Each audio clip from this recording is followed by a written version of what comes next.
Hey guys, Matt Liebel here with GameZone.com. Today you might have seen Bungie announced that the Iron Banner, the improved Iron Banner 2.0, could arrive late next week, by the end of next week, if all goes as planned. Really looking forward to that, but the big thing here is they finally detailed what's going to be new and what's going to be changed. And while they gave an overview of this earlier this month, today's the first time we're seeing official patch notes. So as they've been saying, the big thing with Iron Banner 2.0 is that they're saying power will actually matter. And what this means is that you'll actually see a difference between players' levels. A level 29 or a level 30 should be able to take out a lower level player. Not necessarily with ease, because the skill will matter, but you'll notice a difference. And that was one of the biggest problems or biggest complaints of the original Iron Banner, was there was no discernible difference. So to do that, or in addition to this, players within 3 levels will be competitive with each other. So anything wider than that, a gap wider than that, you should notice more of a difference. But to help players so that teams won't be unfairly balanced, Bungie's also implementing a rule where only a level 20 player and above can actually lead a fire team. So if you're level 19, you can't start a fire team. You can only join one with a captain of level 20 or higher. In terms of making power actually matter, Bungie says your defensive ratings will affect how you take damage. So you're going to want to wear your highest rated armor, and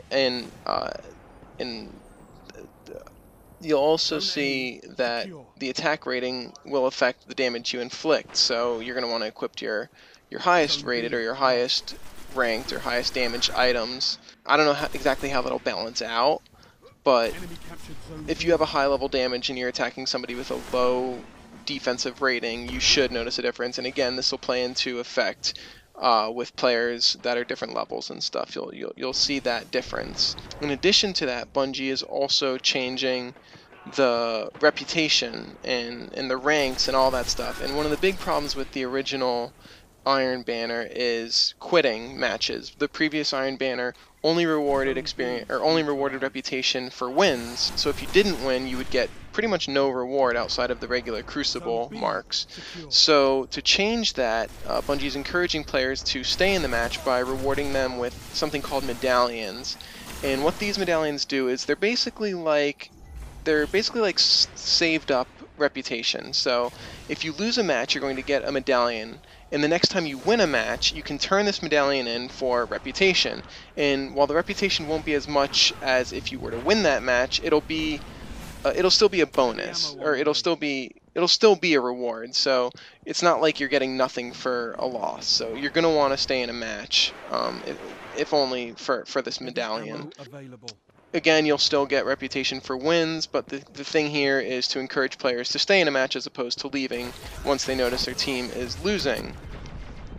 In addition to that, Bungie is also changing the reputation rank system. There's now going to be 5 ranks that you can obtain as opposed to the original 3, and your previous Iron Banner rank will be preserved. So if you ended the last one on level 3 or level 2, you'll start off this new Iron Banner with level 2 or level 3, whatever you ended on.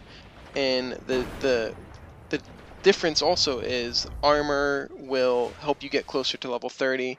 And one of the complaints of the past Iron Banner was that there was really no point to doing it, because the armor wouldn't get you to level 30. The only way to do that was through raiding. So there was kind of no point to it, and now you should see armor that could help you get closer to that. So there will be a point. I don't know what level these armors will be available, but they did say the higher your rank, the better the gear you'll unlock. So I'm assuming the best gear that will get you to level 30 will be available at rank 5.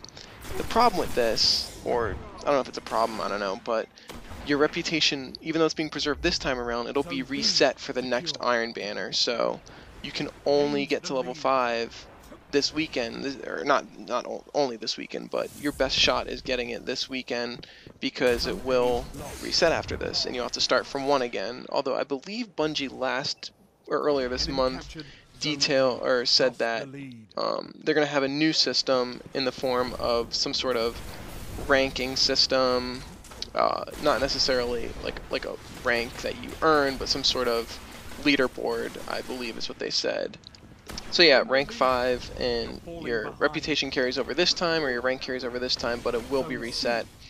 In addition to that, they're also implementing a few other things that'll help you get reputation quicker. There's something called the tempered buff, and this is a temporary 12-hour boost that'll increase the reputation you earn for wins or losses or whatever.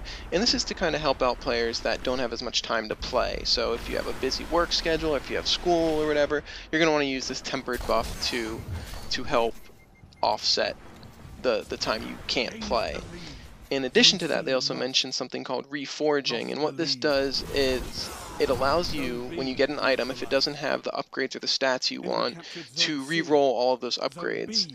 This is good because you'll be able to keep re-rolling for a small number of motes of light until you find the upgrades that you like, but it'll also reset any progression you've made on that weapon. So if you have a weapon from last Iron Banner that you like, but you don't necessarily like the upgrades, you can use some mote of lights, re-roll the upgrades, and kind of have a fresh weapon that you'll have to re-upgrade again. Something I didn't notice in the notes was the changes to Balinese. Earlier this month, Bungie said that several Balinese have been tuned down a bit, making them easier to accomplish, but that the overall value of the Balinese have been bumped up, so you'll get more reputation and it won't be as hard to complete. Other than that, I think that's all that they've mentioned.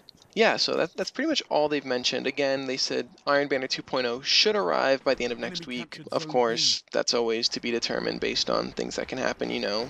Things go wrong all the time, so we'll see how accurate that prediction is and whether or not any of these changes or improvements that are being made will change before then.